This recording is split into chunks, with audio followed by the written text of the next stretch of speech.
In the spring of 513 BC, Darius the Great stood on the northern bank of the Danube with the largest army the world had ever seen. He had crossed 2 seas and a river, built a bridge of boats out of nothing, and marched his forces into the steppe to crush a single enemy. Months later, he came back the way he had come. He had not won a battle. He had not lost one either. He had simply never been able to find them. The country Darius marched into is what we now call the Pontic Steppe, a sea of grass running from the Danube to the Don, treeless, almost roadless, larger than France. In the height of summer, the grass reaches a horse's chest. In winter, the wind comes off the Caspian, and the temperature drops to -40 degrees. There are no cities here, no walls, no towns to besiege, no roads to seize, no granaries to burn. There are rivers, the Dniester, the Bug, the Dnieper, and there is grass, and there is the sky. The people who lived in this country called themselves something we don't know. The Greeks called them Scythi, the Persians, Saka. They were not one tribe, but many. Pastoralists, horse breeders, archers, bound together by language, custom, and the herds they followed across a country no one else could hold. By the time Darius decided to deal with them, the Persian Empire stretched from the Aegean to the Indus. It commanded tens of millions of subjects, by some estimates, close to half the population of the planet. It had a road system Rome would not match for 5 centuries, a postal service that could carry a message 1,500 miles in 7 days, and an army organized by satrapy and rank in a way no power before it had managed. By any reasonable estimate, the Scythians had perhaps 150,000 fighters spread across an area the size of Western Europe. No fortified cities, no standing army. No king that Darius could capture and parade through Susa.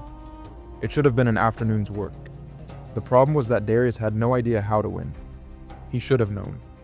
17 years before this campaign, his predecessor, Cyrus the Great, the founder of the empire itself, had crossed into another stretch of the same steppe to fight another branch of these nomads, the Massagetae.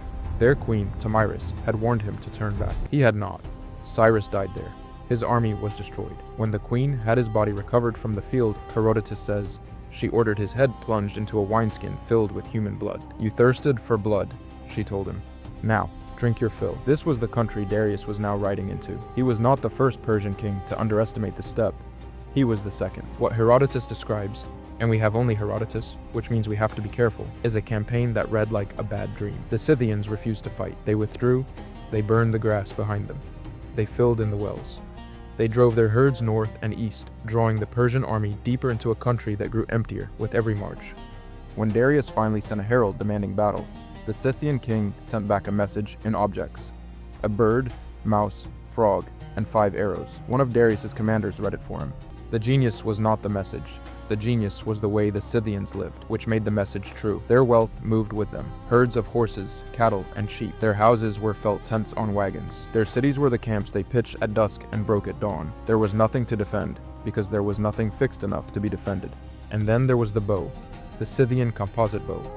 Wood, horn, and sinew. Glued, shaped, and dried, for years before it could be drawn. This was the most lethal weapon on Earth in the 6th century BC. A trained Scythian could shoot accurately at 150 yards from the back of a galloping horse, twisting in the saddle to fire over his own shoulder. The Romans would later call this the Parthian shot. The Parthians had it from the Scythians, so did everyone else. What this meant for Darius was simple. He could march, and they could shoot. He could fortify, and they could disappear. He could not bring them to battle on his terms, and on theirs. His army of foot soldiers and chariots was 1,000 miles from anywhere it understood. There was a moment, somewhere in those weeks, when it was nearly worse than that. The bridge of boats Darius had built across the Danube on his way north was held, in his absence, by the Greek tyrants of Ionia. The orders were to wait 60 days, then break it if he had not returned. As the campaign dragged on past that deadline, a band of Scythian horsemen rode south, found the Greeks at the bridge, and told them what was happening. Darius was lost in the steppe. His army was breaking. Tear down the bridge, the Scythians said, and the king of Persia and the heart of his army would never see Asia again. The Greeks debated it. Miltiades of the Chersonese, who would later command the Athenians at Marathon, argued for breaking it. Histiaeus of Miletus argued for keeping it. The vote went to Histiaeus. The bridge stood. Darius came back across it days later, never knowing how close his empire had come to ending on the wrong side of a river. After weeks of pursuit across a country that emptied as he advanced, he turned and went home. The greatest empire in the world had been beaten without a battle. What Darius could not see, because he never got close enough, was what the people he was hunting actually were. A Scythian camp at evening would have looked, to a Persian, like the end of the civilized world. Wagons in a wide circle, horses on long lines, smoke from dung fires, the smell of fermented mare's milk, kumis, which the Scythians drank in vast quantities, women in trousers, which the Greeks found scandalous and which the Persians, who also wore trousers, must have at least found familiar, and on the belt of nearly every adult, man or woman, a bow case, a quiver, and a short sword. Herodotus, who took an interest in their customs and was not always kind, recorded what they did with the bodies of their enemies. He saws off all the part below the eyebrows and cleans out the rest. If he is poor, he covers the outside with raw ox hide and uses it. If he is rich, he gilds the inside as well and drinks from it as a cup. This is not the only thing they did, but it is the kind of detail that survives, because it shocked the Greeks, and the Greeks wrote it down. What also survives, what is still being pulled out of the ground, is the gold. Scythian kings were buried in vast earthen mounds called kurgans, some of them rising 50 feet above the steppe. Inside, on the bones of dead rulers, archaeologists have found goldwork of a quality that embarrassed everyone who had assumed nomads could not produce art. Pectoral plates worked in fine patterns, combs the size of a hand showing horsemen at full gallop, stags with antlers that branch into birds. And in the kurgans, again and again, something the Persians and the Greeks both refused to believe. Women buried with weapons, bows, arrows, swords, armor shaped to the body.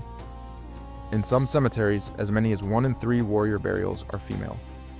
In 2025, archaeologists opened another such grave, a high-status woman, buried with full warrior kit, undisturbed for 2,500 years.